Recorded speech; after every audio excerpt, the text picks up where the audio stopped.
चुनाव, छोटा है दांव लेकिन बड़ा होगा प्रभाव। वार्ड को मिला अच्छा पार्षद तो टूटी सड़कों से मिलेगी मुक्ति। बेहतर होगी मूलभूत सुविधाएं और चमकेगा वार्ड होगा सुंदर तो सुंदर होगा नगर और देश। इसलिए हम आ रहे हैं आपके द्वार, करने आपको खबरदार। निकाय चुनाव में उठाएंगे वो मुद्दे जो होंगे असरदार। तो जुड़िए हमसे, रखिए अपना मुद्दा, जो भी हो जैसा हो, और बताइए हमारा नेता कैसा हो। जैसे कि हम लोग विधानसभा चुनाव, लोकसभा चुनाव में देखते हैं, वैसे ही ये निकाय चुनाव जो इस समय हो रहे हैं, उस पर जो आज का चर्चा का विषय उन्होंने रखा है कि हमारा नेता कैसा हो। सही बात है, हम लोग यही उम्मीदें करते हैं कि हमारा नेता ऐसा हो, चाहे मेयर हो, चाहे हमारे क्षेत्र का पार्षद हो, वो ऐसा हो जो हमारी बाजार की, हमारे क्षेत्र की जो मूलभूत समस्याएं हैं, पानी, सीवर, नाली, उसके साथ साथ सड़क और तमाम ऐसी समस्याएं जिससे हम लोग आए दिन जूझते हैं, उन सबको करने वाला हो और हमारी एक बात पर, एक आवाज़ पर या हमारे फ़ोन पर सुलभ हो, सरल हो, हमारी समस्याओं का समाधान कर सके, ऐसा नेता हमें चाहिए होता है। केवल ऐसा नहीं चाहिए होता जो अपने राजनीतिक उल्लू सीधा करने के लिए खाली उस समय तो आपसे वादे करे और जब आपका काम पड़े तो उस समय वो आपके काम ना आए। इसी के साथ कई पहलू जुड़े हुए हैं। बाजारों में जाम, बाजारों में अतिक्रमण, पार्किंग की व्यवस्था ना होना, कूड़ा ना उठना, सफाई ना होना ढंग से, इस तरह काफ़ी मुद्दे हैं जो हमारे और आपसे, आम लोगों से जुड़े हुए हैं। तो हम लोग बहुत सोच समझकर इस निकाय चुनाव में भी अपने उस प्रत्याशी को चुनते हैं या मन बनाते हैं अपने परिवार की तरफ से, अपने क्षेत्र की तरफ से, कि जो हमारी इन सब समस्याओं का समझेगा और समाधान कराएगा, उसी को हम नेता बनाएंगे, उसी को हम आगे बढ़ाएंगे, उसी को राजनीतिक तौर पर आगे बढ़ना चाहिए।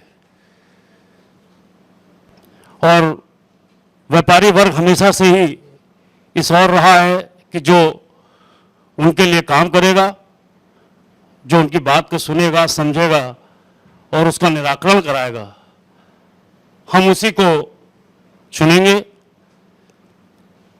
और आजकल का मैं देख रहा हूं कि नौजवान पीढ़ी भी आगे आ रही है काफ़ी तेज़ी से। बच्चे जो यंग हो रहे हैं वो भी चाहते हैं कि हम वोट दें, और हम लोग भी अपने संगठन की तरफ से ये लोगों से अपील कर रहे हैं कि मतदान जरूर करें, अपने मत अधिकार का प्रयोग जरूर करें, क्योंकि ये आपका कर्तव्य भी है और आपका अधिकार भी है। यही दशा और दिशा बदलने वाला है। और काफ़ी बातें अभी आप लोग के बीच में भी आएंगी। मेरे तो ये समझ में आता है कि हम लोग अगर इन मूलभूत समस्याओं से समाधान हम करा पाएंगे तो हम उसके लिए अपने आप को और अपने और लोगों को भी जागरूक करेंगे, और जागरूक कर रहे हैं। हम लोग ने अपने बाज़ारों में भी अभियान चलाए हुए हैं कि पहले मतदान फिर जलपान। सबसे पहले मतदान करें, उसके बाद जलपान करें। अपने आप को, अपने परिवार को, अपने पड़ोस वालों को, अपने मोहल्ले वालों को, सभी को ले आके मतदान कराएं। और मतदान का प्रतिशत आजकल गिरा हुआ है काफ़ी, 38, 40, 45 पर रुक जाता है। मतदान का प्रतिशत जितना अच्छा बढ़ेगा उतना अच्छा आपके क्षेत्र का आदमी चुनकर आएगा, आपका नेता चुन के आएगा, आपका पार्षद, आपका मेयर जो काम करने वाला होगा। मतदान के प्रतिशत को हमको बढ़ाना भी है और एक अच्छे वातावरण हम लोग को बनाना है। धन्यवाद। जैसे कि ये जो हमारे देश में ये जो निकाय चुनाव या फिर शहरी शासन व्यवस्था की जो बात है, वो संविधान का आर्टिकल 73-74 संशोधन हुआ था, जिसके बाद में कुछ आर्टिकल्स एंड अमेंडमेंट के बाद में आर्टिकल 243 के बाद में इनको इंक्लूड किया गया। तो पंचायतों का भी जिस तरीके से शासन व्यवस्था है और जो शहरी निकाय हैं उनकी भी शासन व्यवस्था की बात हुई। जब जो शहरी जो चुनाव होने चाहिए या फिर ये आना चाहिए, उस समय भी ये चर्चा थी कि जो वित्तीय प्रबंधन है वो सही तरीके से नहीं हो पाता है स्थानीय स्तर पर। जो वित्तीय ज़रूरतें होती हैं वो राज्य सरकार या फिर केंद्र सरकार वैसे नहीं देख पाता है, जैसे अलग अलग क्षेत्रों में अलग अलग होती है। जैसे कि आप फर्ज कीजिए कि केरल के पोर्ट्स पे जो समस्याएं होंगी वो बिहार के किसी शहरी निकाय में वैसी नहीं होंगी, इसीलिए इन सारे प्रावधानों को किया गया। तो चूंकि अभी हर 5 साल में इनका चुनाव होता है और वही प्रक्रिया है जो अपनाई जाती है, जो राज्य स्तर पे जो हमारे चुनाव आयुक्त होते हैं वो इनको इन प्रावधानों को कराते हैं। अब चूंकि ये एक ऐसा चुनाव है जहां पर हम प्रत्यक्ष रूप से अपने बीच में किसी व्यक्ति को, जो हमें ये लगता है कि हमारे मोहल्ले का है, हमारे घर का है, हमारे गली का है, वो हमारे जो ही समस्याएं हैं, जो हमारे क्षेत्र की समस्याएं हैं, उनको सामने लेकर आएगा और जो कुछ भी अगर कहीं पर भी कमियां आ रही हैं उनको फुलफिल करेगा। तो इसी तरीके इस कारण ये जो चुनाव होता है ये बहुत ही अपनापन वाला चुनाव रहता है। हालांकि भारत में चुनाव हमेशा एक पर्व के तरीके से रहते हैं, सभी चुनाव में लोगों की भागीदारी लगातार बढ़ती रहती है, लेकिन ये जो चुनाव होते हैं इसमें ये लगता है कि हाँ, जिस तरीके के प्रचार के साधन प्रयोग किए जाते हैं, जिस तरीके से लोगों का पार्टिसिपेशन होता है वो बहुत बेहतर रहता है। उम्मीद भी ये की जाती है कि जो भी समस्याएं रहेंगी उनको समझा जाएगा, लेकिन साल दर साल जितने बार भी चुनाव होते हैं कुछ ना कुछ चीज़ें हमेशा छूटी रहती हैं। जो आपकी वर्तमान सरकार रहती है वो हमेशा चाहती है कि एंटी इनकम्बेंसी का फैक्टर कभी भी ना आ पाए। अब वो कभी भी नहीं चाहती है कि वो उनके कामों की समीक्षा हो जिसके आधार पर लोग अपने वोटिंग राइट को उस पर समझे कि हमें देना है कि वोट नहीं देना है।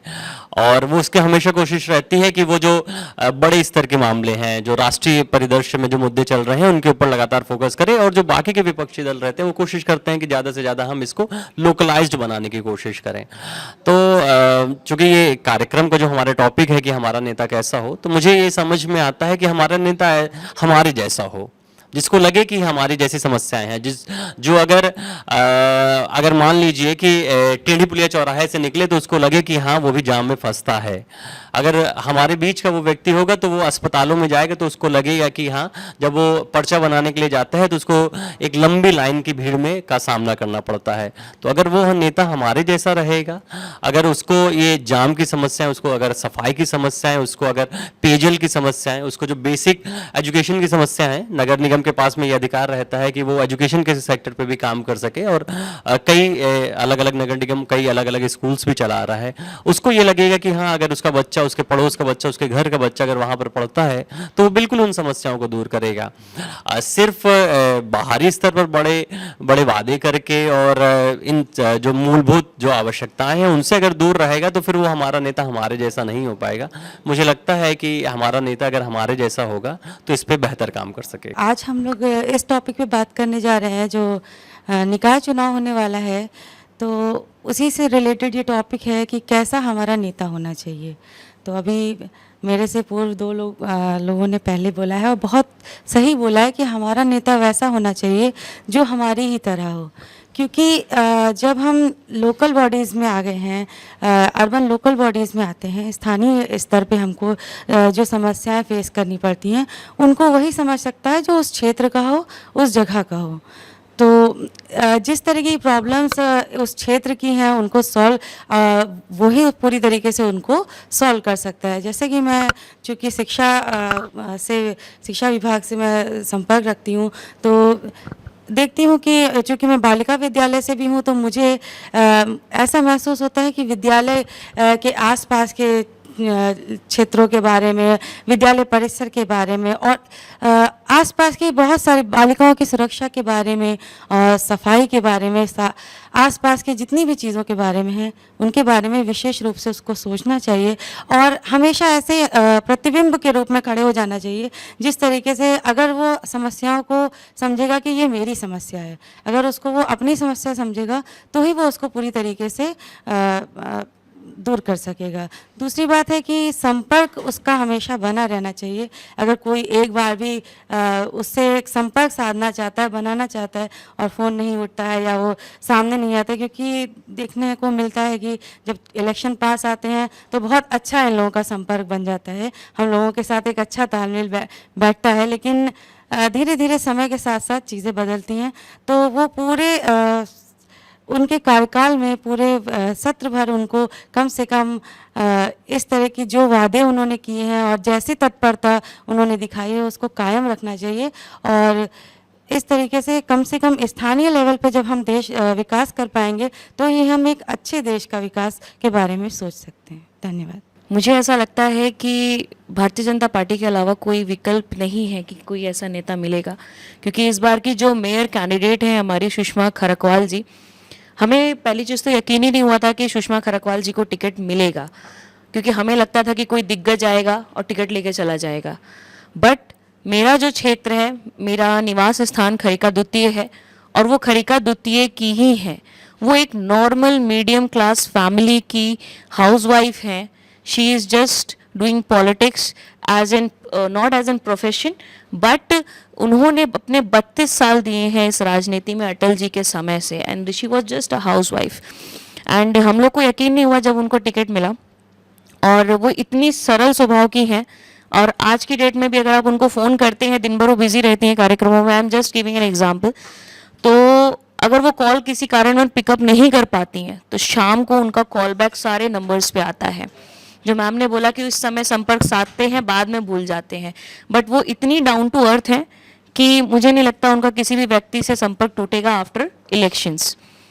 अगर हम बात करें अपने पिछले कार्यकाल की संयुक्ता भाटिया जी की, तो शायद पिछले कार्यकाल में ही वीवर एक्ट जब उनको पोजीशन मिली थी तो हम नगर निगम की पोजीशन में 267 नंबर पे थे, but at the end of this 5 years हम 12th नंबर पोजीशन पे हैं नगर निगम में।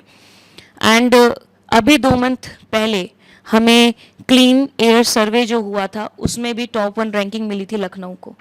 तो ये हमारे लिए एक उपलब्धियां हैं, और मुझे लगता है कि भारतीय जनता पार्टी के अलावा हमारे पास कोई विकल्प नहीं है।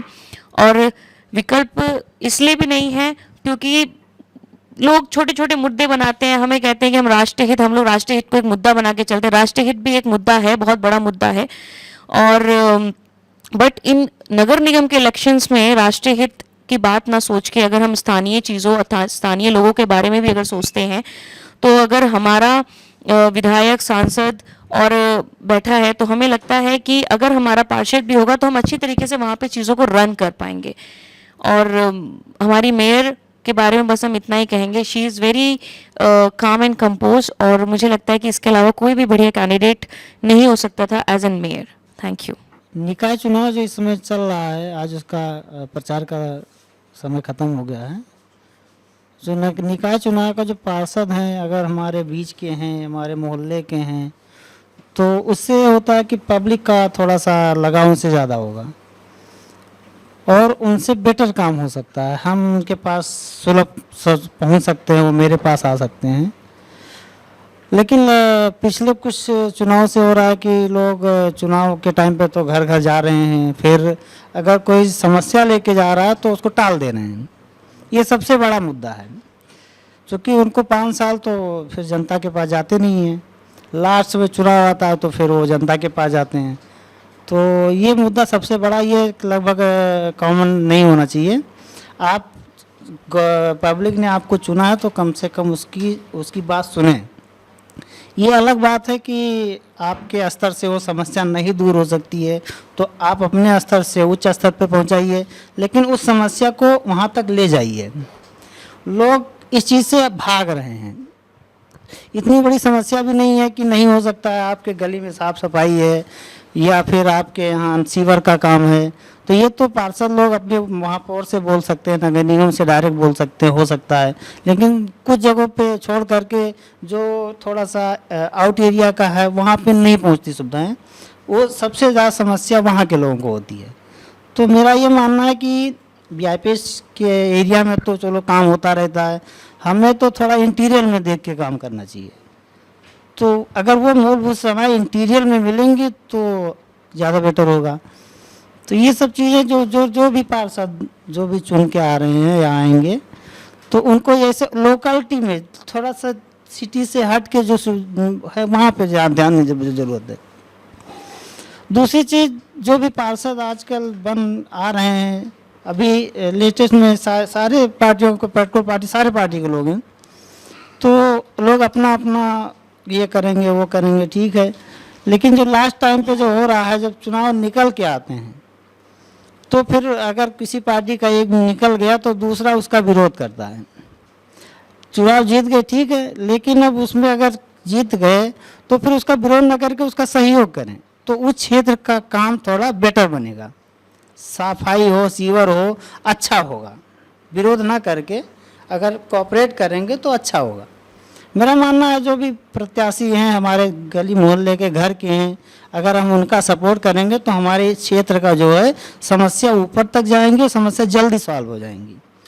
तो मैं यही चाहूँगा कि जो भी प्रत्याशी हैं वो मेरे घर के हों, मेरे गली मोहल्ले के हों, तो उसमें ज़्यादा बेटर होगी, सुविधाएँ अच्छी मिलेंगी। धन्यवाद। निकाय चुनाव में जो भी हमारे यहाँ खड़े हुए हैं पार्षद, पेयजल से लेकर के मतलब सीवर और भी जो भी अतिक्रमण वगैरह जो व्यवस्था है, जो वर्तमान पार्षद हमारे हैं बीजेपी के, बहुत ही अच्छे पार्षद हैं और इन्होंने अपना एक बना रखा है बैठका, वहाँ पर हम लोग जाते हैं, अपनी बातें कहते हैं, उसका निपटारा तुरंत कराते हैं। और इतनी अच्छी सुविधा है, हम लोग नरी के निवासी हैं, इतनी अच्छी सुविधा दे रखी है, मतलब कि एक बार अगर हमने अपनी बात कही तो तुरंत विदिन 10 मिनट के अंदर कोई ना कोई आता है और उसको निपटारा करके जाता है। वो क्या नाम है, तो हमारे यहाँ कोई भी समस्या नहीं है। जब से ये हमारे पार्षद आए हैं पिछले 5 साल से, बीजेपी के पार्षद हैं ये नागेंद्र सिंह चौहान, इनका काम इतना अच्छा है, मतलब मैं किसी की पैरवी नहीं कर रहा हूँ, काम अच्छा है तो मैं कह रहा हूँ अपनी बात, मुझे कोई मतलब नहीं किसी बीजेपी से ना सपा से, लेकिन इतना अच्छा काम है उनका, इतना हमारे यहाँ कोई समस्या है ही नहीं, ना जल भराव, ना पेयजल व्यवस्था, ना सीवर व्यवस्था। अभी एक गली में कुछ दिक्कत थी, हम लोगों ने कहा तो उन्होंने समझ लीजिए 1 हफ्ते के अंदर पूरा काम कराया उन्होंने। तो हम लोग इतना खुश हैं उन लोग से कि मैं यही चाहता हूँ कि वो दोबारा फिर पार्षद बने। Thank you. मुझे लगता है कि संगीता जो हमारी मेयर हैं, संगीता जायसवाल जी, क्योंकि वो अभी कोविड काल आया उसमें मेरे ख्याल से पूरे देश को सबसे ज़्यादा समस्याएं झेलने को मिली। वो एक ऐसा दौर था जब हमें अपनों का भी समर्थन नहीं मिल रहा था, और चूंकि लखनऊ से सब लोग बिलोंग कर रहे हैं, आपने देखा होगा कि संगीता जी लगातार जो है सड़कों पर रहे लोगों के लिए भोजन की व्यवस्था, ऑक्सीजन की व्यवस्था, जिसके लिए उनको ऑक्सीजन मैन का खिताब भी दिया गया, अवार्ड भी दिया गया है जो है। तो मुझे लगता है एक ऐसा मेयर हमको चुनना चाहिए जो कम से कम जनता के बीच रहे, जो जनता के बीच सिर्फ चुनाव में ना आता हो, उसके पहले और उसके बाद भी जो है जनता के बीच रहता हो, उनके मूलभूत समस्याओं को जानता हो, पहचानता हो और उन्हें एक अपने परिवार की तरह और उनको खुद की समस्या की तरह देखता हो। जैसा कि अभी चुनाव है तो उन्होंने अपने जो चुनावी उनका घोषणा पत्र उसमें उन्होंने बताया भी है कि जो यहाँ पे हजरतगंज से लेकर और पूरे लखनऊ में सीवर की समस्या आप देख लीजिए, 44% से ज़्यादा सीवर की समस्या है। सीवरेज की देखिए अभी खाली ऐसे अधूरी पड़ी है, उस पर काम नहीं हुआ है। और जैसे सड़कें जाम के लिए है या जो अतिक्रमण है जिसकी वजह से यहाँ पे जो है जाम लगती है, इन पे भी उन्होंने बोला है कार्य करने के लिए। और सबसे मेन बात है, उन्होंने व्यापारियों को ध्यान में रखते हुए बोला है कि जब भी वो जीतती है नहीं जीतती है उसकी वो है जो जनता अगर वोट देगी और जनता उनके साथ है, जैसा इस समय दिख रहा है क्षेत्र में, और वो सड़कों पे दिख रहा है कि जनता उनको भरपूर समर्थन दे रही है। लेकिन उसके बाद भी उन्होंने कहा है कि हम व्यापारियों को साथ में लेकर उनसे बैठकर उनकी समस्याओं को सुनकर उसके बाद ही जैसे जो अतिक्रमण की समस्याएं जैसे अमीनाबाद या जो उस तरह के क्षेत्र हैं उनमें हम व्यापारियों से बैठ के, व्यापारी नेताओं के साथ बैठ के उनसे जो उनके हिसाब से उनकी सहूलियत के हिसाब से ऐसा रास्ता निकालेंगे जिससे जनता को भी दिक्कत ना हो और हमारे व्यापारी भाइयों को भी दिक्कत ना हो। इसलिए मेरा मानना है कि हमारे बीच में जो भी हमारा मेयर या पार्षद ऐसा ही होना चाहिए जो ऐसे ही जो अपने उनके बीच जिनसे वो वोट मांगने जाते हैं, जो उनका वार्ड है, उनको एक सिर्फ अपना वोटर ना माने, उनको अपना परिवार माने और उनको एक परिवार की तरह बैठकर उनके बीच में जाकर उनकी समस्याओं को सुने और एक ऐसा रास्ता निकालें जिससे ना कि वहाँ पे रह रहे लोगों को दिक्कत होना चाहिए और साथ में व्यापारी तबके को बिल्कुल दिक्कत नहीं होनी चाहिए, क्योंकि ये देश अगर आज कहीं पर भी है तो उसमें सबसे बड़ा योगदान हमारे व्यापारी भाइयों का ही है। सबसे पहले तो मैं जोड़ता हूँ अपने आप को नीरज जी से, जिन्होंने जितनी बातें कही उससे मैं आगे बढ़ता हूँ आपसे। ये डिसेंट्रलाइजेशन ऑफ गवर्नमेंट है और लगभग सभी लोगों ने कहा कि हमको अपने बीच का नेता चाहिए। अपने बीच का नेता क्यों चाहिए? इसलिए कि हमारी जो समस्याएं हैं, सामान्य समस्याएं, वो समाधान उसका हो जाए। मुझे लगता है कि इसमें थोड़ा एक चीज़ और जोड़ना चाहिए कि जो भी नेता है वो विजनरी होना चाहिए, क्योंकि ये सरकार है, लोकल सरकार है हमारी, और बहुत सारे मुद्दे ऐसे हैं जो इससे जुड़े हुए हैं और यहाँ से समाधान हो सकता है। मैं आज अपनी बात की शुरुआत ही यहीं से करना चाहता हूँ कि हमारे एक साथी हैं जो सेवानिवृत्त हैं और उनकी पत्नी को कुछ प्रॉब्लम थी और मैंने उनको सुबह 10:30 बजे बुलाया था। उनको कुछ जांचें ब्लड की होनी थी और वो हमारे पास करीब 10 बजने के बजाय 11:30 पे पहुँचे। और उसका कारण ये रहा कि जब वो अहमा मऊ से चले तो अहमा मऊ पे, जबकि बहुत चौड़ी चौड़ी सड़कें हैं, लेकिन वीआईपी कल्चर जो हमारा है उसकी वजह से जाम लगा था। और अक्सर मुझे लगता है उस एरिया में जो रहने वाले हैं लोग वो ये शिकायत करते हैं कि वहाँ पे अक्सर जाम लगता है। कैसरबाग का जाम तो हमने खूब झेला है। करीब मुझे लगता है कि 12 साल में बलरामपुर हॉस्पिटल में रहा और जब वहाँ से निकलता तो ये सोच के निकलता पता नहीं 1 घंटे में पहुँचेंगे घर के, 2 घंटे में पहुँचेंगे, पता नहीं होता था। मैंने विजनरी शब्द इसलिए यूज़ किया कि हमको खाली देखिए सीवर और तमाम सारी चीज़ें ये तो ठीक हो जाएंगी, लेकिन जो रोज़मर्रा की समस्याएं हैं ये जिससे हम रोज़ 2-4 हो रहे हैं, इस पे विजन वाला ही आदमी काम कर सकता है। और विजन का लॉस मैंने जो देखा है, शायद आप लोग सहमत हों उससे, कि एक स्मृति उपवन के सामने एक सड़क है, वो पिछले, मैं कोई कमेंट नहीं कर रहा हूँ किसी गवर्नमेंट पे, लगभग साल भर से वो सड़क खुदती है फिर बंद होती है, फिर खुदती है फिर बंद होती है। जबकि आपने देखा होगा कि पुराने समय में जब इतने आर्किटेक्ट्स नहीं थे, इतने इंजीनियर्स नहीं थे, सो कॉल्ड इंजीनियर्स कह लें हम उसको, जब नहीं थे तब आपका जो पुरानी बिल्डिंग्स हैं उसमें आप जाइए तो बताते हैं साहब यहाँ खड़े हो जाओगे तो हवा आ जाएगी, यहाँ आप बोलोगे तो उधर सुनाई पड़ेगा। तो कुछ तो उनका प्रोजेक्ट इस तरीके का बनता था। फॉरेन कंट्रीज में भी आप देखिए, जब आप घर बनाते हो तो घर बनाते समय मुझे लगता है कि कोई भी अब जो घर बनाता है वो घर में साथ में ही पाइपलाइनिंग कराता है, घर के उसके साथ ही केबल भी डलवा देता है, उसके साथ ही बिजली के तार भी पड़ जाते हैं, मतलब दोबारा घर नहीं तोड़ता कोई।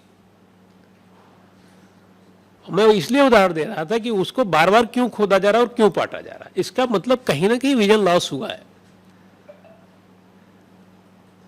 एक बार इस तरीके की गवर्नमेंट हो, हमारी लोकल गवर्नमेंट इस तरीके की हो, हमारा नेता, हमारा मेयर जो भी है, हमारे नगर पंचायत अध्यक्ष हैं, या तो इस तरीके कम से कम इस विजन पे काम हो कि अगर हम कोई न्यूली सड़क बना रहे हैं या एक बार हम अगर कोई तार डलवा रहे हैं तो उसी समय सीवर लाइन भी पड़ जाए, उसी समय सीवर, अगर सीवर लाइन पड़ रहा है तो कुछ इस तरीके की पाइपलाइनिंग हो जाए कि बाद में अगर तार डालने की जरूरत पड़े तो उससे तार होकर के निकल जाए, तो कम से कम दोबारा तिबारा हमको वही सड़क बार बार खोदनी ना पड़े। तो इस तरीके के विजन की जरूरत है। दूसरा देखिए, क्योंकि मैं हेल्थ से जुड़ा हुआ हूं, स्थानीय सरकार जो है वो हेल्थ पे सबसे ज्यादा काम कर सकती है, लेकिन विगत दिनों हमने देखा कि नगर निगम के जो हॉस्पिटल्स थे वो लगभग बंद हो गए हैं। मुझे नहीं पता है कि लखनऊ में कोई, आप लोग जानते हो, आप लोग राजनीतिज्ञ हैं, मुझे नगर निगम के सारे हॉस्पिटल बंद दिख रहे हैं। उसका कारण मुझे नहीं समझ में आया क्यों बंद हुए। जो पानी की व्यवस्था है, हम जानते हैं कि इस समय जो पेट के रोग हैं उसका सबसे बड़ा कारक जो है वो पानी है, गंदा पानी। बहुत जगहों पे हमने देखा है, और अभी कुछ बाहर मुझे भ्रमण करने का मौका मिला, मैंने देखा वहाँ पानी पे बहुत ज़्यादा कंसंट्रेशन है लोगों का, और हम बिल्कुल पानी पे ध्यान नहीं देते। हमारी पाइप लाइनिंग टूटी हुई है, पानी घरों में कीचड़ जैसा आ रहा है, पानी में बालू आ रहा है, तो इसको कौन देखेगा?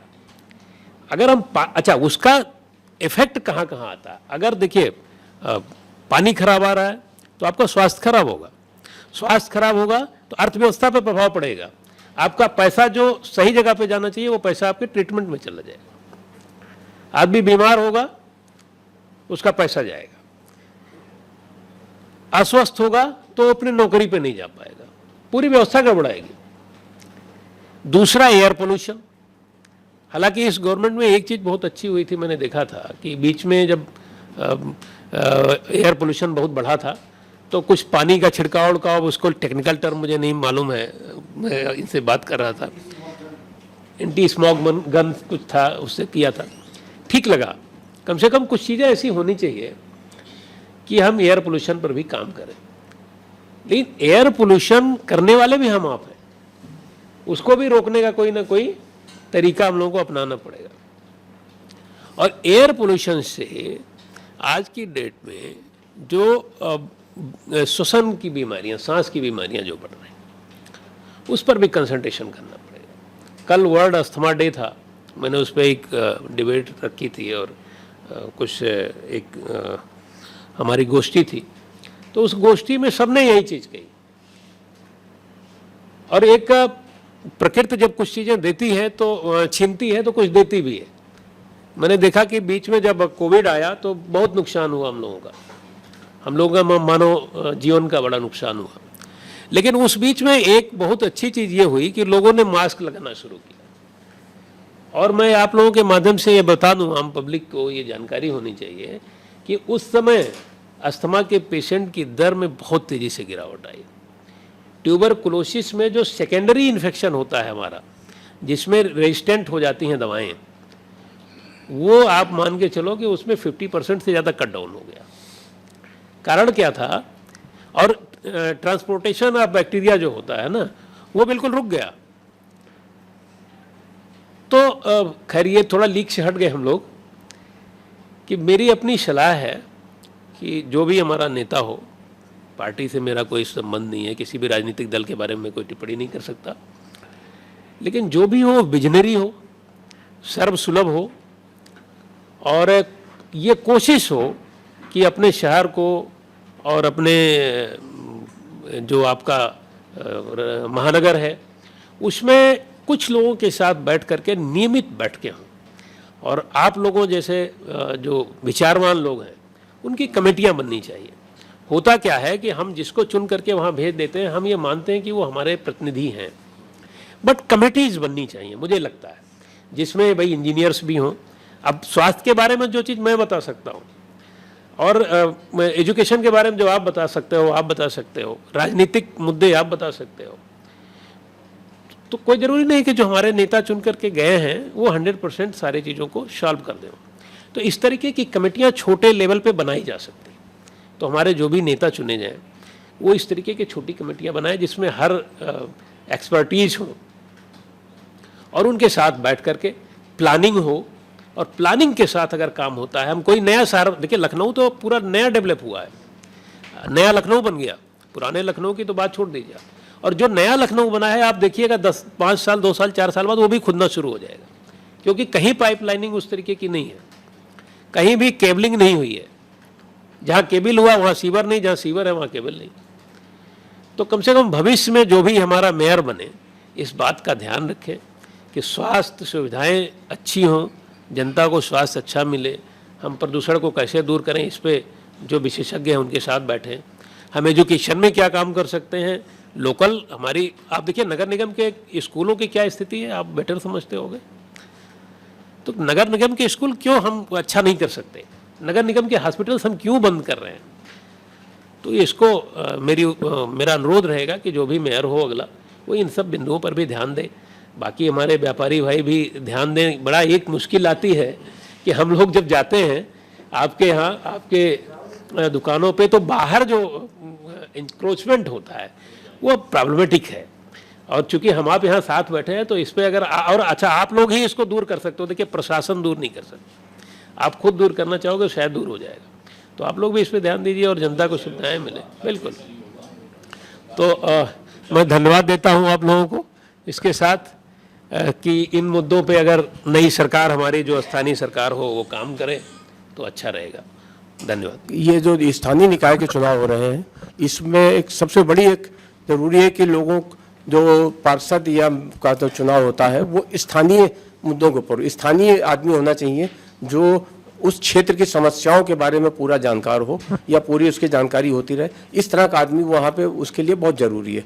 और आम जनता जो है इसमें थोड़ा सा उदासीन रहे। आप देखिए विधानसभा लोकसभा के चुनाव में जो 70% 80% पोलिंग होती है, वही पिछले 2017 में स्थानीय निकाय चुनाव में बहुत कोशिश की गई तो 38% पोलिंग हुई थी। वो इसका कारण ये था कि लोग जो है, आम जनता जो है इसके बारे में थोड़ा सा उदासीन है, क्योंकि और जबकि सबसे मुख्य जो है आपका डेली का काम जो है वो पार्षद से पड़ता है या शहर के लेवल पे नगर निगम के में जो है मेयर से काम होता है। क्योंकि चाहे वो नगर निगम का काम पार्षद का काम है, चाहे वो कूड़े का उठाना हो, सड़क की सफाई हो, नाली हो, सड़क क्या नाम पानी की सप्लाई हो, ये सारी चीज़ जो है वो नगर निगम के अंडर में आती है। और इसके लिए विधायक ऐसा नहीं, जब हमारा पार्षद ही इसमें काम करता है।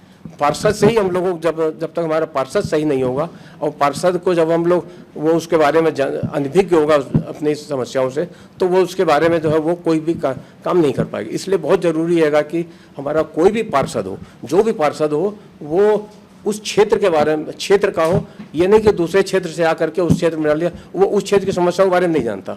अब कोई अगर गोमती नगर कोई पार्षद अगर कहीं अगर दूसरी जगह पुराने शहर में कर दिया जाए या वहाँ कर दिया तो वहाँ की समस्याओं के बारे में नहीं जानकारी उसे, उसको जो है वो वहीं के अपने आसपास का हो और वहीं पे वो अवेलेबल हो, लोगों के सुलभ रहे और जन समस्याओं के बारे में भी वो जानकारी रहे। उसके अलावा सबसे बड़ी चीज़ एक और है, नगर निगम में जो भ्रष्टाचार है, भ्रष्टाचार के ऊपर भी अंकुश लगा सके, क्योंकि चाहे वो सड़क हो, चाहे वो पार्क हो, इन सब के ऊपर भी जो है भ्रष्टाचार के कारण जो है वहाँ पर जो है वो पूरा काम नहीं हो पाता, जो काम हो जाना चाहिए वो इसमें नहीं हो पाता है। एक इसके ऊपर भी थोड़ा सा लगाम लगना चाहिए कि जो शासन राशि दे रहा है वो सारी राशि उसमें उस काम में खर्च हो, लेकिन वो नहीं हो पाती। सफाई में जहाँ तक देखिए, जितने सफाई कर्मी हैं वो सफाई कर्मियों में भी उस तरह का पूरा सफाई नहीं होती है।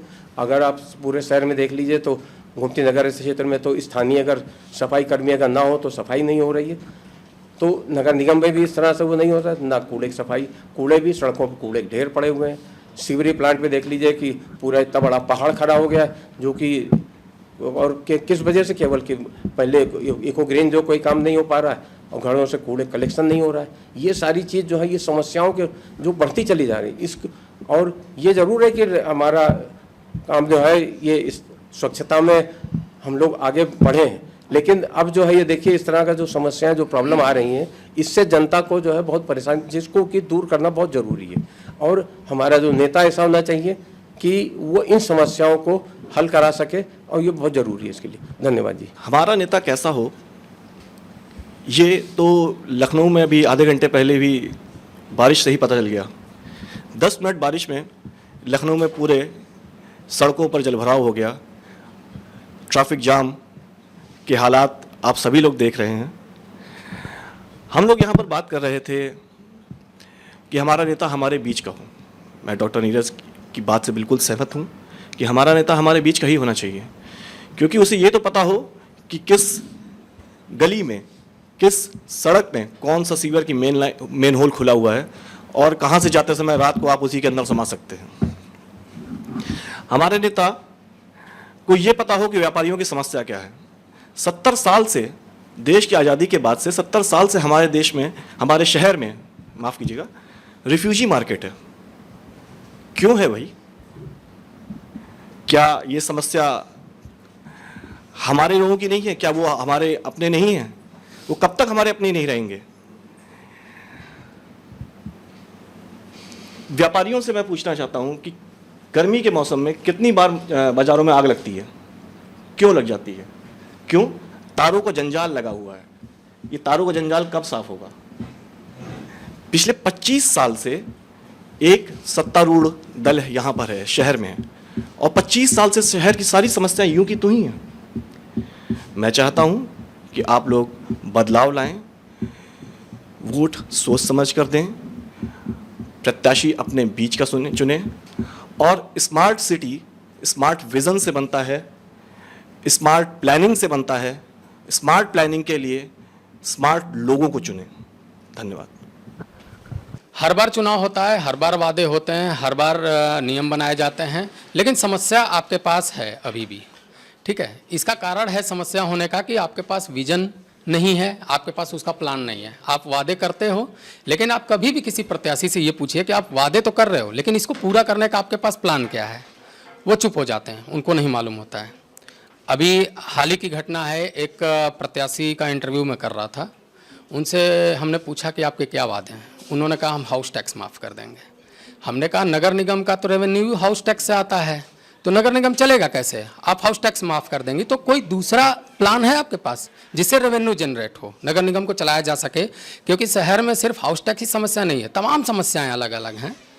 तो वह शांत हो गई, उनके पास कोई जवाब नहीं था। तो इस तरीके से नेता वो होना चाहिए जिसके पास विजन भी हो, प्लान भी हो, करने की क्षमता हो और कड़े फैसले लेने की क्षमता हो। क्योंकि लखनऊ में अभी भी देखा जा रहा है कि जाम और अतिक्रमण ये सबसे बड़ी समस्या है। सफाई के लिए तो 1-2 एजेंसियां काम कर रही हैं, सफाई कर्मचारी भी काम कर रहे हैं, लेकिन जाम और अतिक्रमण से मुक्ति नहीं मिल पा रही है। और ये मुक्ति तभी होगा जब प्लान बनेगा और उस पर कड़े निर्णय लिए जाएंगे। आप कई जनप्रतिनिधि होते हैं, वो सोचते हैं कि अगर हम व्यापारी वर्ग को हटाएंगे जो सड़क पर अतिक्रमण किए हैं तो वो नाराज़ हो जाएंगे, हमारा वोट बैंक कट जाएगा। तब आप कभी शहर को व्यवस्थित नहीं कर सकते हैं। आप ऐसे ही चिल्लाते रहेंगे कि हमारे पास जाम है। देखिए लखनऊ में हम 10 मिनट का रास्ता 1 घंटे में तय करते हैं। लखनऊ में देखिए अतिक्रमण है, आप चले जाइए, हम गाड़ी निकालने की जगह नहीं है। आज आप नई कॉलोनियाँ बसी हैं, वहाँ भी चले जाइए, तमाम ऐसे आवासीय कॉलोनियाँ जाओ जिसको कॉमर्शियल उपयोग में लिया जा रहा है, वहाँ पे गाड़ियाँ खड़ी कर दी जाती हैं जहाँ से निकलना मुश्किल हो जाता है।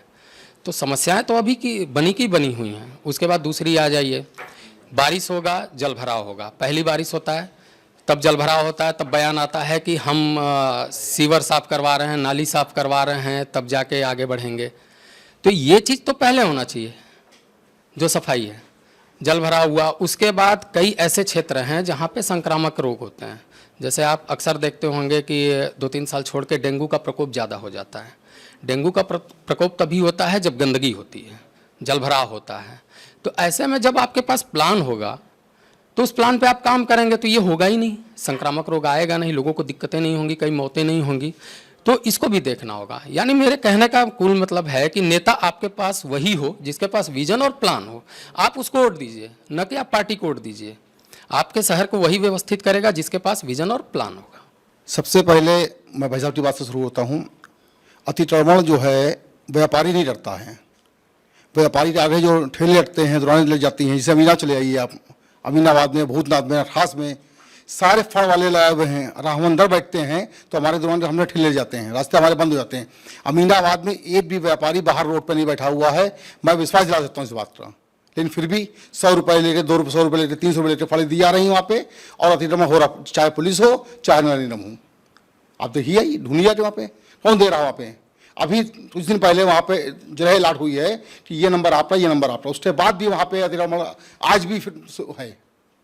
ये कहाँ से होता है? ये व्यापारी नहीं है। तो मैं ये बताना चाहता हूँ कि व्यापारी अतिक्रमण नहीं करता, वो मजबूरी में बाहर आता है जब अपनी दुकान उसको बचानी होती है तब। दूसरी बात ये है कि जैसे चुनाव होने वाले हैं मेयर के, हमारे पास मुद्दा ये है कि हमारा नेता कैसा हो। 25 साल से एक पार्टी है जिसका मेयर लखनऊ में है, लेकिन फिर भी समस्याएं हैं और वादे हो रहे हैं। अगर मेयर हमारा है, लखनऊ हमारा है, तो फिर इस काम पूरे क्यों नहीं हुए? समस्या क्यों भी हैं? क्यों वादे करने पड़ रहे हैं हमको? ये चीज़ नहीं होनी चाहिए। मेयर हो या पार्षद हो, हमारे बीच का हो। बाहर से आया हुआ हम, अभी मैम ने कहा कि हमारे जो मेयर आई हुई हैं वो पार्टी में 30 साल से हैं। 30 साल से हो सकता पार्टी में काम किया उन्होंने। भैया बता रहे हैं कि उन्होंने, मेयर ने जो अभी उसमें कोविड में बहुत साथ दिया। तो जो भी नेता हो वो हो जो लखनऊ का स्थानीय हो, जिसने लखनऊ में काम किया हो, लखनऊ में जानता हो। अब कोई आदमी बाहर से आ जाएगा, मेयर बन जाएगा, तो क्या लखनऊ में क्या जानेगा? वो पार्षद है। पार्षद इस समय, एक तो चुनाव ये जो हो रहे हैं ये सिंबल पे नहीं होने चाहिए मेरे हिसाब से। पर इससे पहले सिंबल पे चुनाव नहीं होते थे। अब होता क्या है, जिसके पास सोर्स है उसको टिकट दे दिया जाता है। हमारे पास हमारा बहुत सोर्स है, हमें टिकट मिल गया, हम क्षेत्र में नहीं रहते हैं। लेकिन जो बेचारा क्षेत्र में वाला आदमी है वो टिकट नहीं पाता है, बेचारा बैठा रहता है। इसलिए चुनाव मेरे हिसाब से पहले सिंबल पे नहीं होनी चाहिए, ये क्षेत्रीय होनी चाहिए।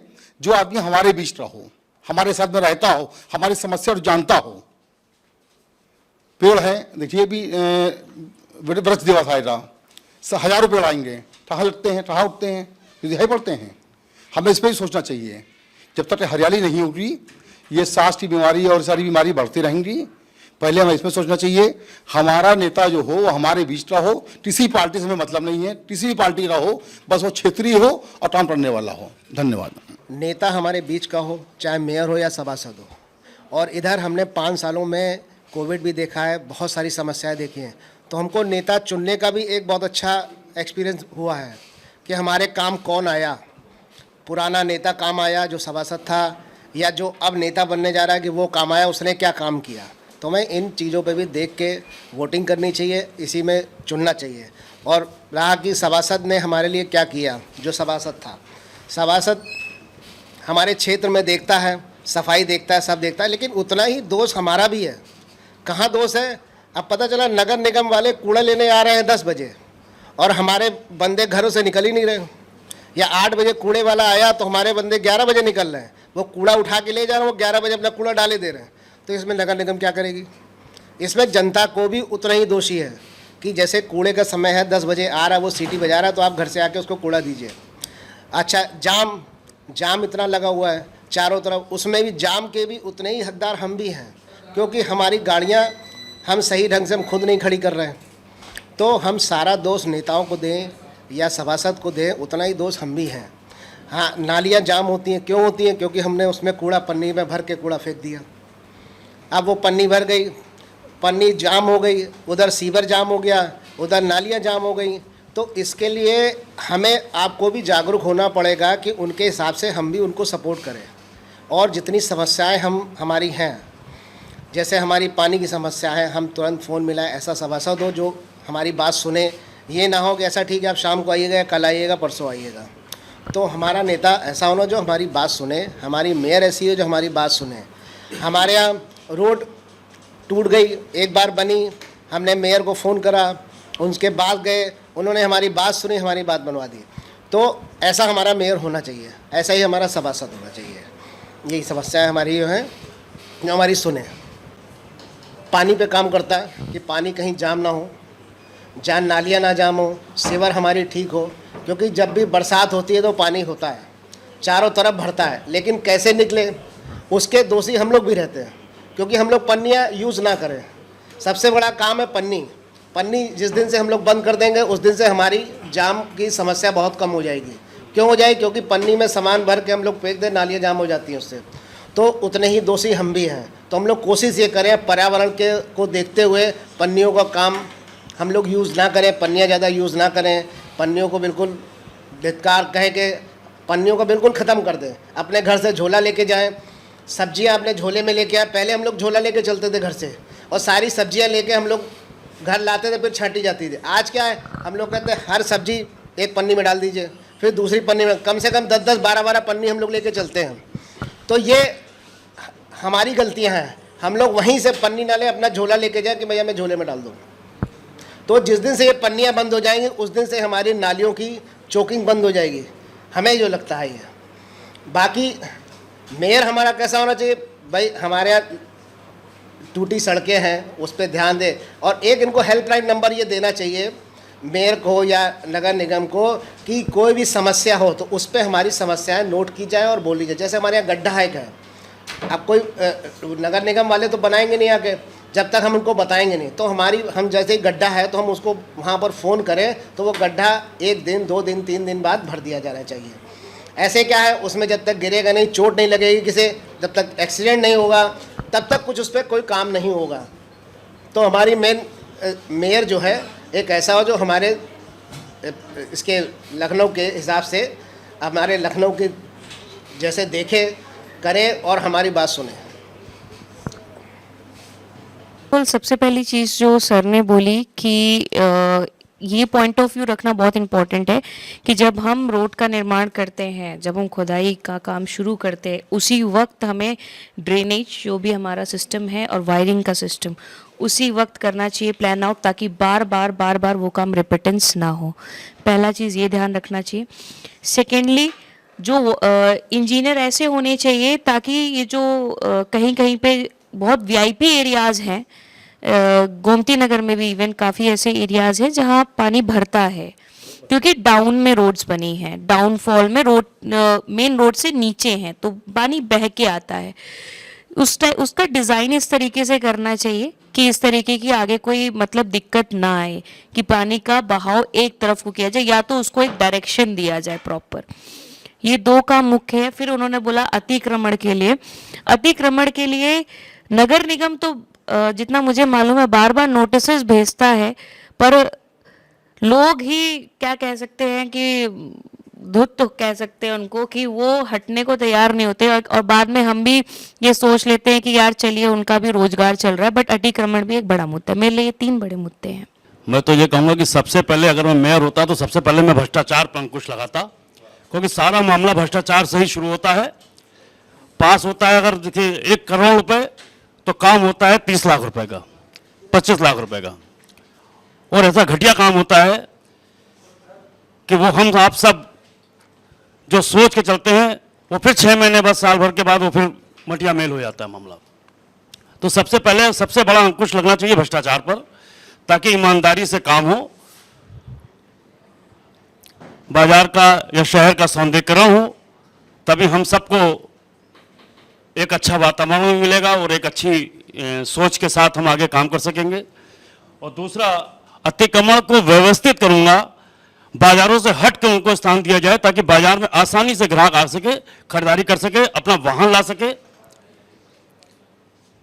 और तीसरा, मैं उन बाजारों में शौचालय, पानी, पीने का पानी और हर चीज़ सुलभ हो, ताकि आने वाले को भी लगे कि हम अपने घर में आए हैं और आसानी से हम यहाँ से निकल जाएं। आजकल के ज़माने में देखें, लोग भीड़ भाड़ में धक्के खाते हुए जाते हैं बाजारों में, और बाद में कोसते हैं कि देखो वहाँ पे ये नुकसान हो गया, वो नुकसान हो गया, और साथ में इसी के जाम और सब कुछ हम लोग झेलते हैं। तीसरा, मैं ये कहूँगा कि पार्किंग की व्यवस्था, जो पार्किंग बहुत ज़रूरी है, कि हर शहर में, हर मोहल्ले में, हर क्षेत्र में पार्किंग की व्यवस्था नहीं है, और साफ सफाई नहीं है क्षेत्रों में। उन साफ सफाई पे और इस पार्किंग पर, ये दोनों तीनों जो मेन मुद्दे हैं, जो मेन बुनियादी चीज़ें हैं, उन बुनियादी चीज़ों पे काम करूंगा। अगर मैं होता तो मैं इन सब चीज़ों पर लोगों का सफाई के साथ ध्यान भी दिलाता, और उस पर लोग उस पर काम भी करते, ताकि वो शहर और खूबसूरत होता, हरियाली भी होती उसमें, और हम सब एक अच्छे वातावरण में आगे बढ़ते। धन्यवाद। जैसे कि अभी बात हो रही थी कि अमीनाबाद में फायर स्टेशन नहीं है, लाखों करोड़ों का नुकसान होता है लोगों का, अक्सर गर्मी के समय में आग लगती है लोगों की दुकानों में। तो एक बड़ा फायर स्टेशन हर बड़े बाजार में होना चाहिए, ताकि आसानी से अगर कहीं आग लगती है तो उसको फौरन काबू पाया जा सके। वैसे अभी ब्रजेश पाठक जी ने अपनी निधि से एक छोटा मिनी वहाँ पे फायर स्टेशन बनवाया है, और हम लोग की उनसे मांग है कि एक बड़ा फायर स्टेशन पार्क में कॉर्नर पे बने, जिससे कि आने वाले गर्मियों में अक्सर 2-4-6 एक्सीडेंट ऐसे होते हैं, इससे काफ़ी परिवार तबाह हो जाते हैं और काफ़ी लोगों का नुकसान होता है। इन सब चीज़ों का वो करें इसमें। और साथ ही साथ इसके जो समस्या आ रही थी मकड़ जाल वगैरह की, उसके लिए भी हम लोगों ने कह रखा है कि जो हमारे बाजार में कई क्षेत्र ऐसे हैं जो अंडरग्राउंड हो गए हैं, कुछ क्षेत्र ऐसे हैं कि जो अभी अंडरग्राउंड नहीं हुए हैं, उनको भी अंडरग्राउंड कराया जाए और मकड़ जाल को पूरी तरह समाप्त किया जाए, क्योंकि मकड़ जाल ही एक वजह है जो आग लगने का मेन कारण होता है। इस सवाल का उत्तर मैं वंदना जी के क्वालिफिकेशन से देना चाहूँगा। वंदना जी JNU से पास आउट हैं। उनके हस्बैंड भी लखनऊ यूनिवर्सिटी में पॉलिटिकल साइंस के प्रोफेसर हैं। लखनऊ से उनका 1-2 साल 10 साल का नहीं, काफ़ी पुराना नाता है। पढ़े लिखे बैकग्राउंड होने के कारण से जो उनकी सोच है, ठीक है, वो उसी का मैं उदाहरण देता चाहता हूँ। आपने ये जो मुझसे कहा कि अगर आप मेयर होते तो क्या करते, 3 पॉइंट्स बताइए। जो मैं पॉइंट्स बताने जा रहा हूँ वो मेरे अपने पॉइंट्स नहीं, मैं यहाँ पर वंदना जी को रिप्रेजेंट कर रहा हूँ, और ये वंदना जी के ही पॉइंट्स हैं जो जब मैं बताऊँगा तो आपको खुद ही आपके प्रश्न का उत्तर मिल जाएगा। तो पहला पॉइंट, अगर वंदना जी यहाँ की मेयर होती हैं तो सबसे पहले शहर की आधी आबादी के लिए वो काम करेंगी। आधी आबादी यानी कि हमारे महिलाएं, उनकी सुरक्षा के लिए आप देख रहे हैं कि इस बीच में जैसे ही गर्मी बढ़ी, कृष्णानगर थाना क्षेत्र में और भी बहुत सारे ऐसे थाना क्षेत्र जहां पर सुनसान माहौल रहता है, महिलाओं के साथ दिन दहाड़े लूट हो रही है। चेन स्नैचिंग हो रही है, बैग लुटे जा रहे हैं और जाने ऐसी कौन सी कैसी घटनाएं हो रही हैं। तो उनके लिए कोशिश ये रहेगी कि सारा शहर सीसीटीवी में कवर्ड हो जाए। दूसरी चीज़ जो उनका कहना विज़न है वो ये है कि लखनऊ की आबादी लगभग यहाँ पर 28 लाख वोटर रजिस्टर्ड है, तो मैं लमसम आबादी लखनऊ की 40 से 42 लाख के बीच में लेकर चलता हूँ। इसमें आप ये मान लीजिए कि 30 से 35 लाख लोग आज भी बहुत ही गरीब हैं। उन गरीबों में गर्भवती महिलाओं के लिए नगर निगम के अस्पताल जो बंद हो चुके हैं उनको दोबारा खुलवाकर उनकी निःशुल्क डिलीवरी हो। दूसरी चीज़ जो मैं शहर के ट्रैफिक व्यवस्था और अतिक्रमण के लिए कहना चाहूँगा, ट्रैफिक व्यवस्था तभी सुचारू हो सकती है जब आप पब्लिक ट्रांसपोर्ट का यूज़ करें। आपके शहर में एक बहुत ही शानदार लखनऊ मेट्रो है, मैं लखनऊ की सारी आबादी से कहना चाहूँगा कि उसको यूज़ करना शुरू करें। वर्तमान सरकार से कहना चाहूँगा जो कि डबल इंजन की सरकार के रूप में अपना प्रचार करती है, लखनऊ में तो ट्रिपल इंजन रहा 6 साल से, लखनऊ मेट्रो को अन्य क्षेत्रों से भी जोड़ा जाए ताकि पब्लिक ट्रांसपोर्ट बढ़े, शहर के में प्रदूषण कम हो, शहर में अतिक्रमण कम हो, क्योंकि अतिक्रमण में कई बार योगदान पब्लिक हमारे साधनों का भी होता है जो हम कहीं पर भी खड़ा कर देते हैं।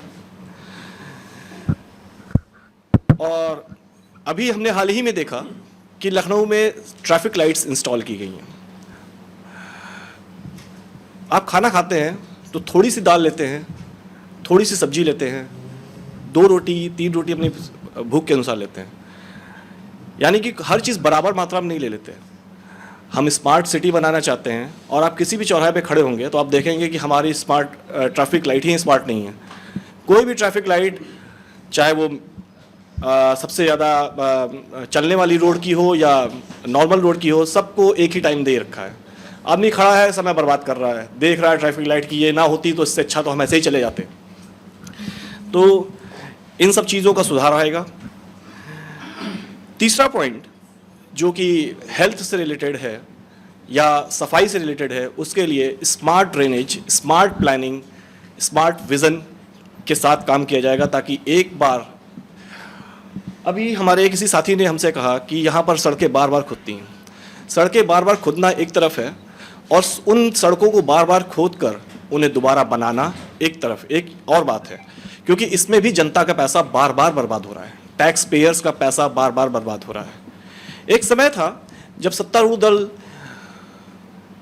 समाजवादी पार्टी पर यह आरोप लगाता था कि टैक्स पेयर्स की मनी को लैपटॉप बांटने पे बर्बाद किया जा रहा है।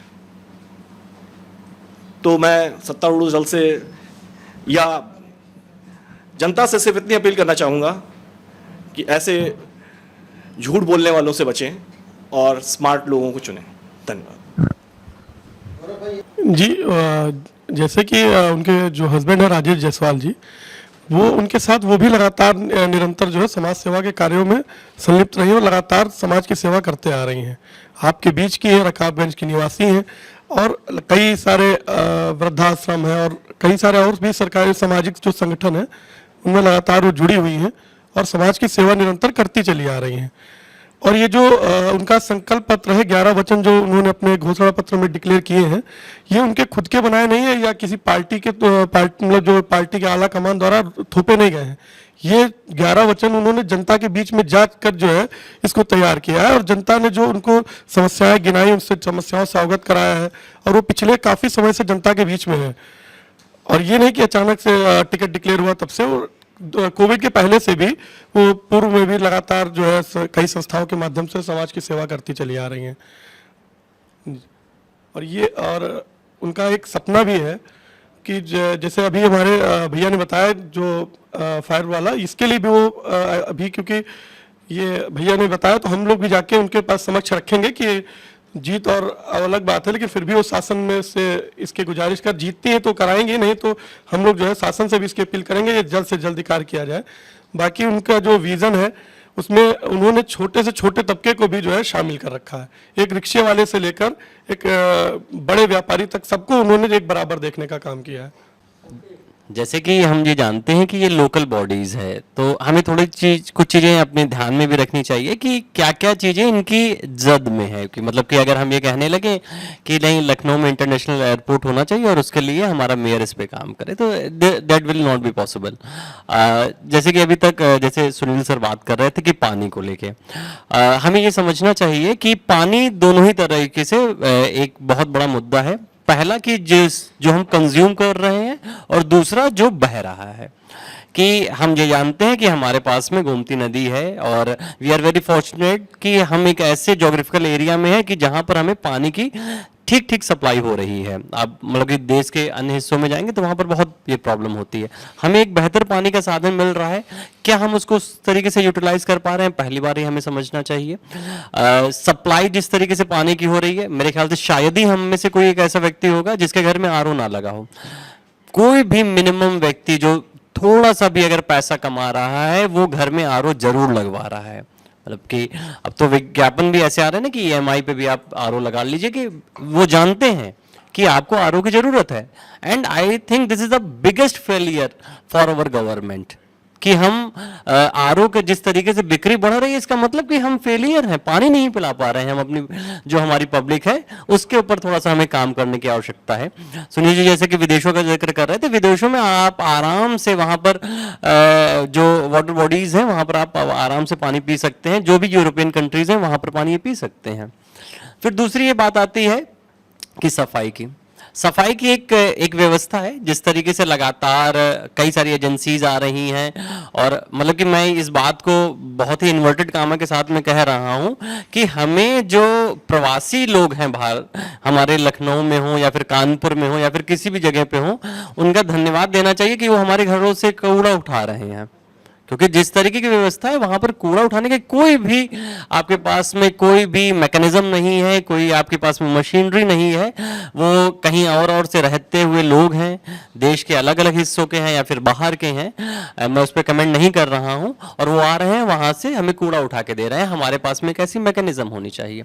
तीसरी ये बात है कि हमारा एजुकेशन का जो सिस्टम है वो फेलियर हो रहा है लगातार, और मुझे लगता है जो लोकल बॉडीज जो बनी थी वो इन्हीं 3 चीजों पर बनी थी कि हम सफाई पे काम करेंगे, हम पानी पे काम करेंगे, हम शिक्षा और स्वास्थ्य पे काम करेंगे। तो अगर हम अपने जो हमारे ध्येय थे अगर हम उस पे काम करेंगे तो हम, मेरे ख्याल से हमें ये लगता है कि हर बात के लिए हमें मुख्यमंत्री, विधायक या प्रधानमंत्री या राष्ट्रपति की तरफ नहीं देखना पड़ेगा। यही हमारे डिसेंट्रलाइजेशन ऑफ द गवर्नेंस हो सकेगा और हम उस पर बेहतर कर सकेंगे। शुक्रिया।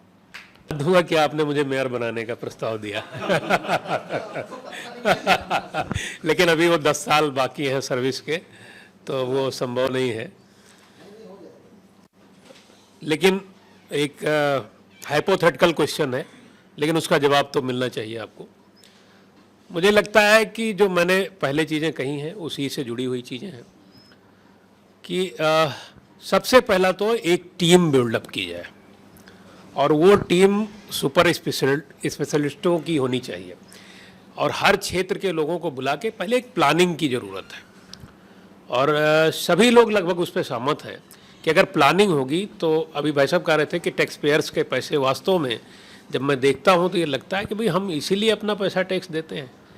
लगभग साल में 3-4 लाख रुपए हम लोग टैक्स देते हैं सामान्य अपने सर्विसेज से, अपनी तनख्वाह से, और वो पैसा बार बार खुदती सड़क बार बार जाती तो नुकसान होता है, उसका कहीं अच्छे से उपयोग होना चाहिए।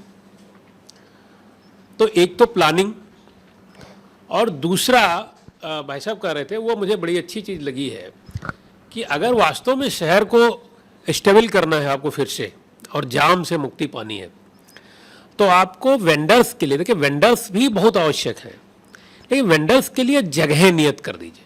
और ऐसा नहीं कि हमारे पास जगह नहीं है, वेंडर्स के लिए जगह नियत हो जाए, वहाँ पे वही बाजार लगे और उनको सुविधाएं पूरी मिले।